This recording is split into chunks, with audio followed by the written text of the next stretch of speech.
Politics makes strange bedfellows. We found common ground. We began to protest and picket some of the jobs that we were not represented on, demanding the fair share of equity and inclusion in employment. We're not picketing the contractors themselves. They're not the paymasters, it's the public agencies. It's the city of San Diego, it's the Port Authority, it's the Water Authority, it's the Airport Authority. They're the ones that are basically should set the mandates that everybody should work and eat, and not just union workers, and not just union apprentices. So even though we have the mandate, every time we do something, little people do that, they change the rules. Oh, now, you got a state program? That's good. Thank you. Happy congratulations. But guess what? You still can't work. Why? Because you're not a union apprenticeship program. Oh, you mean to say we can't work because we're not union? No, you're not a union apprenticeship program. Okay, let me go back to the rule book. Let me make some notes here. All right. So, in dealing with that and fighting these government-restricted policies, most people don't understand PLA. You tell your neighbor, oh, it's a PLA. What is a PLA? Project Labor Agreement. Sounds like a good deal. Project Labor Agreement sounds like a good deal for the worker.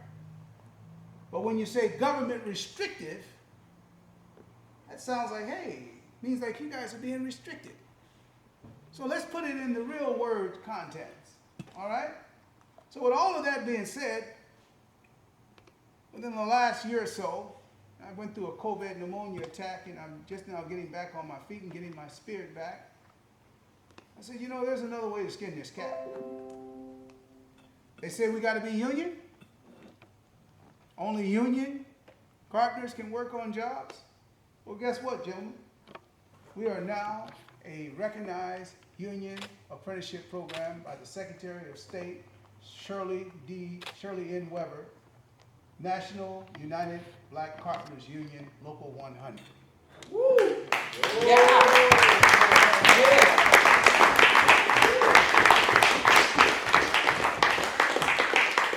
This is leveling the playing field. You are now union members of the National United Black Carpenters Union, Local 100. So you are a union. You are a card-carrying union member. Your employers, we support and defend free enterprise. So I'm meeting with the large contractors. This is not a collective bargaining agreement where we're going to audit their books and all that other crap that the unions do. They know the rules and the regulations, and there's prevailing wages. So when someone comes like Google and says, well, they're not union, yes, we are. Here's our card. But you're white, so remember this union. It's an equal opportunity program. We don't just have black apprentices in here because it's sponsored by the Black Contractors Association. Nobody would be denied union membership. And the reason we're doing this is to protect and defend our existence. Now, if I will show you here, related to the screen, we set up a website. This website has a plethora of information. And what it is, it says, building legacy, one craft at a time. The other part of this, strength and unity, excellence in craftsmanship. United we stand. About this program, it goes into some of the other things, the advocacy, the apprenticeship, what we're about, 400 plus years of building in America. That's the history and the legacy of African Americans in this country. 17 chapters, we represent 6%. What does it do? You guys can peruse this website on your own at home to read this. This is very good content in here. One of the things that I liked that was very powerful, it says safety, best practices, the involvement of carpentry, how technology is shaping the industry. And so there's a lot of information here. One of the things that's very important about us is here. I'll show you how they do what they have done with a lot of these auxiliary organizations within these unions. The Black Carpenters Task Force pride themselves as being a subsidiary membership of within the white labor unions or the brown labor unions. In California, it's predominantly Latino. That's who runs the carpenters. IBW is ran by predominantly white. The problem with unions, they've always been nepotized. As I shared with you before, it was my brother, my cousin, my uncle, my sister, and next thing you know, nobody else is in there. So then we get a few others, and then you call yourself having diversity. It says power behind the UBC. You'll read about that. One of the things that I was impressed with more than anything, from exclusion, empowerment, the historic journey of black union representation. African Americans have always fought. One of the first black unions was the sleeping car porters, which was A. Philip Randolph. Talked to our attorney today, and he says, you know, I was named after that. I said, I knew you was a brother all along. He said, I was named after A. Philip Randolph. And he gave the story, and he was excited about this. But basically what he talked about in this perspective, it says the legacy of black Americans in labor is a rich dominations of, is rich with discrimination, resilience, and the ongoing fight for equity. One of the most provocative movements in the history is founding in the Brotherhood of Sleeping Car Porters. The first black-led union achieved major success. A. Philip Randolph was both labor and civil rights. Civil rights cannot be observed. Let me get my glasses here for 1 second. I'm a bad reader when it comes down to reading fine print like this, but there was a point that I was making. One of the points that he talked about, and I'll preface it, what A. Philip Randolph talked about was how they created these auxiliary groups within these unions that were powerless and voiceless. So when they got together, the leaders of these auxiliary groups, like the Black Workers Task Force, and I heard Wesley Crump or one of them say, Doug Hicks gave us permission to set up an organization within the organization. First of all, man, somebody gave you permission? You're a grown-ass man. Who gives you permission to do any damn thing? God gives you permission to do and be free. So now you're a junior partner within an organization. And what does your junior partnership entail? If you got any gripes or complaint, tell it to each other.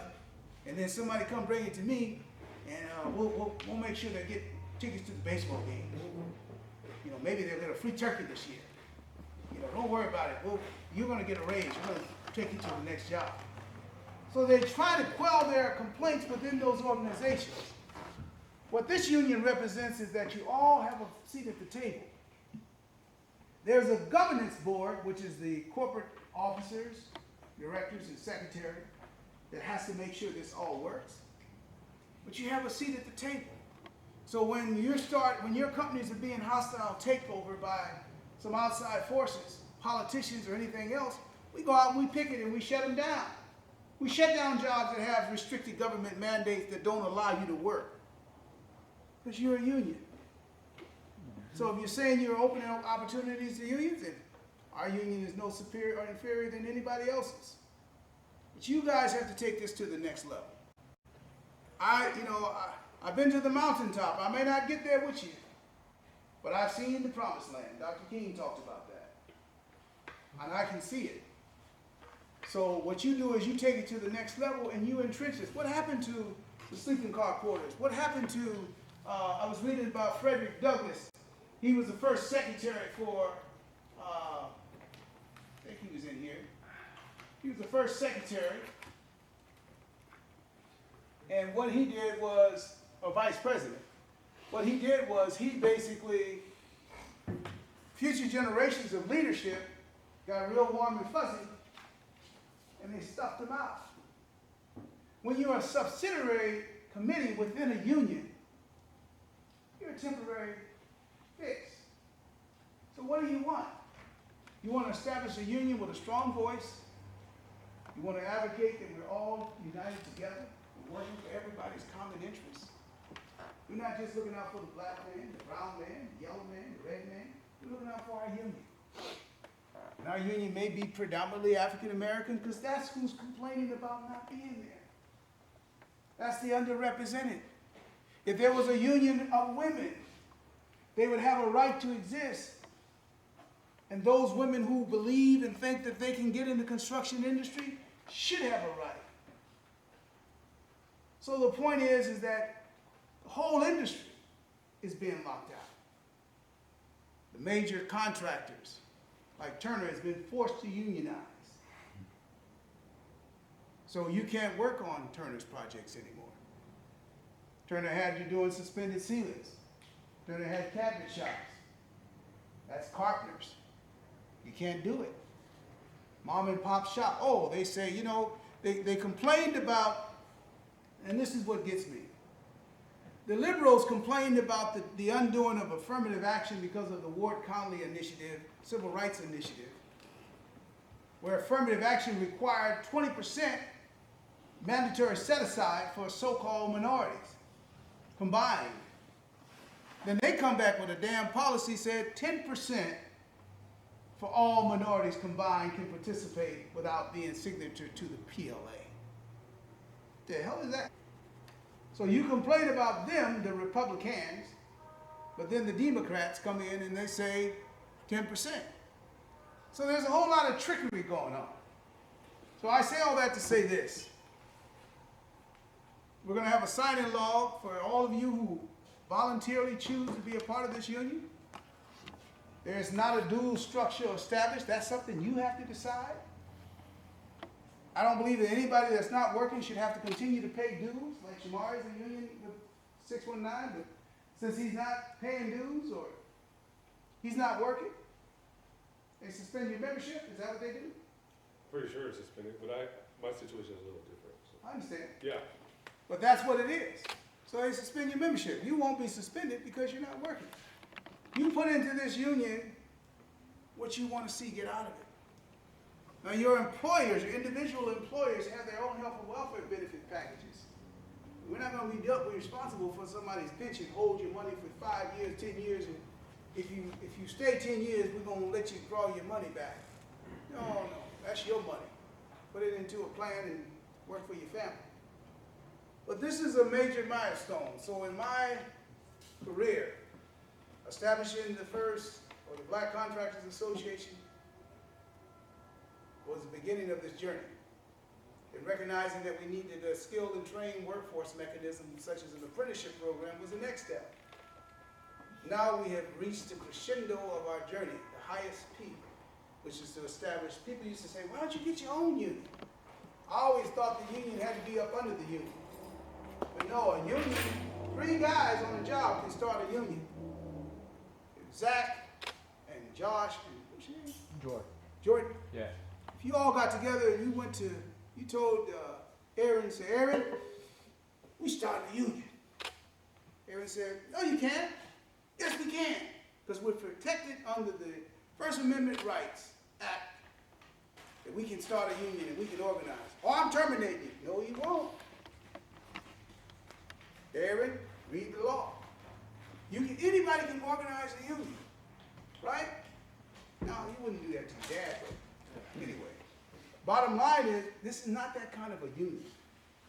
We're not demanding employers to do what they need to do. It's already there. And how do you keep it this way? How do you keep the organization where all of a sudden you just don't go buck wild and say, you know what? We're like those guys. We're no better than them. We are better than them. We're working with, this is a UAC union, Unilateral Committee, Apprenticeship Committee. This is Free Enterprise Union. It's going to work with the open shop industries. I'm talking to contractors right now. They say, how do we sign up? How do we do this? Well, all you have to do is just let us do what we do. We're going to go out there and organize. Not necessarily you guys have to stop your day job to go out and pick it. We got people to do that. We've already been out there doing the picketing and protesting and things like that. I've been doing that for 40+ years. Yeah, some effect, you know, but the point is we built these relationships in the industry. But I just want to share with you that it's real. And on the 19th of November, right here from, I think it's 11 to 12, we're going to have a closed shop session with the national leaders of the union that's going to come in and do the inaugural celebration. The professor from the community college, you got the paperwork I sent you, right? I got it, I haven't been able to read it. Ricky Shabazz is going to be our president. He's going to give the keynote speech about the graduation ceremony. Is doing National Apprenticeship Week. But the biggest thing that we have to deal with is we have to level the playing field and fight fire with fire. I was on the phone, on the email this afternoon with Eric Christensen, who's been really out here just tenaciously trying to fight these things. In St. Louis Nabisco, the St. Louis Nabisco School Board is getting ready to put a PLA on. So outside of the state where you guys are working in other cities, they're putting project labor agreements on. Doors are being shut in your face. So how do we skin that cat? You gotta fight fire with fire. You know, there's nothing wrong with unions, don't get it wrong. It's wrong with the politicians that are pimping unions, that are taking the monies from those unions, and unions basically saying only our union. I don't have a problem working next to a carpenter if he's in the union, and he's in local 619 and you're not, and you're local 100.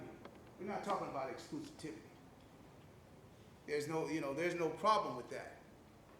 The problem is that these damn dirty rat bastards are causing strife, division, and chaos in our industry by pitting race against race, woman against man, union against non-union, in the name of democracy when it's all about hypocrisy.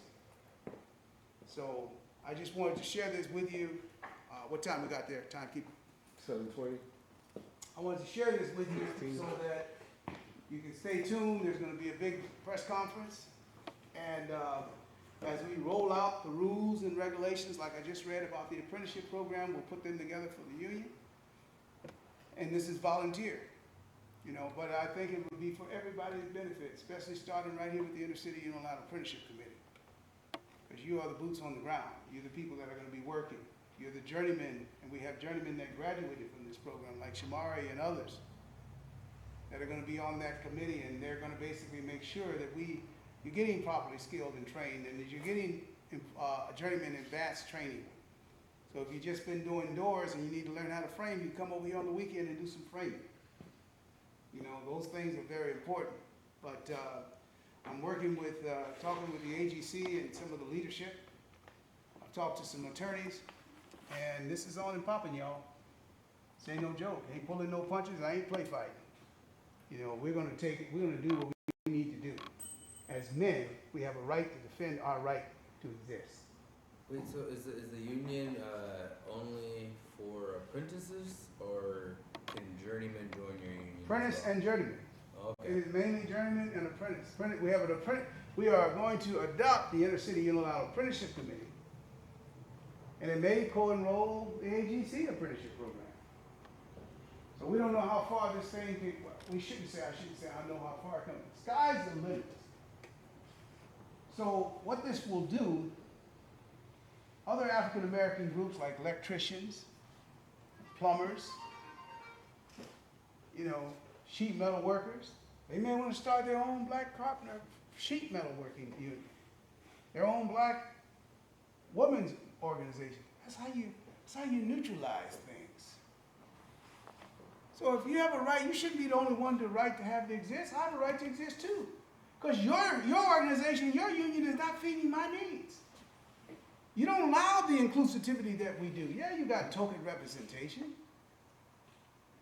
But we're starving, we're dying on the vine. It is too hard for us to find jobs to keep you all working every day. Okay, my little question. Yeah, you just inserted is gonna be to get a union is gonna make it easy to get job for everybody, like somebody. Yes. Well, here's the thing. Right now, the only reason why any of you are working is because of the mandates of section 77.5 of the labor code that says that our employer has to hire 20% apprentices. It's the only reason. I can't force anybody to hire you to train you as an apprentice without having an accredited program. So that we have the accredited program, that benefits that employer because they don't want to be signature to the union. Why? Because the unions are auditing their books, looking up and saying, oh no, you got to pay. We're not into that. It's written in stone. We will not be doing any of that. Calling the labor board on you and checking your books and all that. It ain't that kind of party. This is a relationship. So a lot of employers don't want to use unions because they say, okay, we're going to give you, you're going to sign a PLA. You can take Zach, but you got to leave Jordan and Josh at home. Seriously. Because you can only hire one of your guys, but you're going to hire all of our guys. You say, but our guys are specialists. They do suspended ceilings. Well, our guys can learn too. You're going to learn them. They're journeymen though. Well, that's all right. They're journeymen. They can learn it. They'll give them a level. And, they'll hold the level up there and make sure it's level. Say, but we use lasers. Oh, well, we're using levels. That's what the problem is. The PLA is designed to exclude companies from using their own workers. That would be different if they say, oh, you can keep your own workers, they just got to pay dues while they're working on the job. All right, well, you're going to tax us, all right. But they have some things that are very hostile and very detrimental to an employer. Our job is to make sure our employees are strong. If you have a strong employer that's making money, then the employee is going to make money. If you're breaking the company, then guess what? You're not going to be working. There is no Christmas bonuses.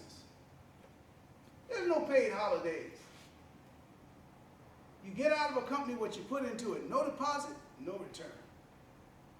So, in terms of this organization, I need someone to stand here and talk as a unionist to lead this group. I need strong leadership, people that are going to talk about what this is all about. This is not about attacking our Latino brothers or white brothers. We are brothers in the trade.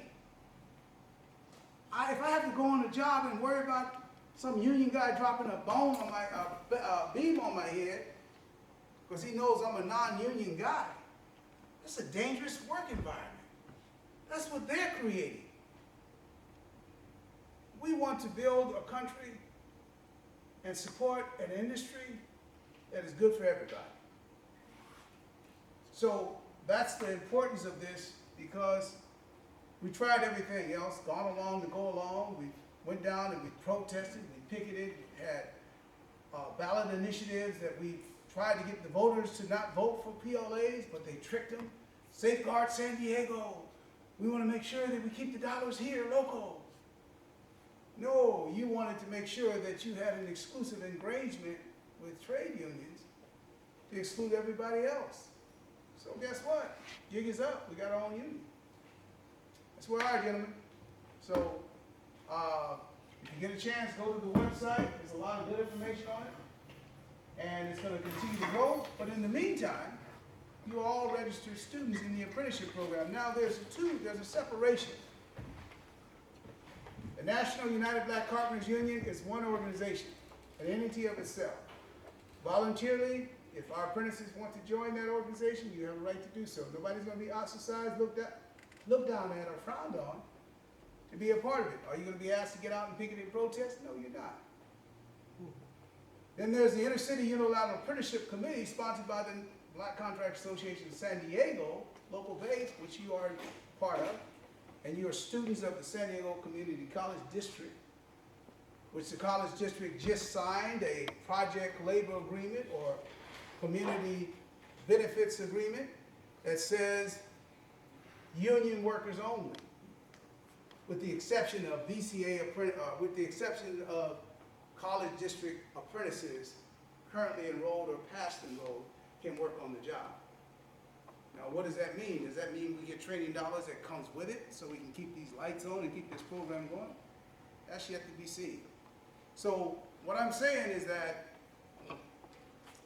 many of you are not signed up to be militant leaders and social activists and advocates. You want to just go to work, take care of your family, go to the game, and enjoy life. You don't want to be caught up in a bunch of political militia.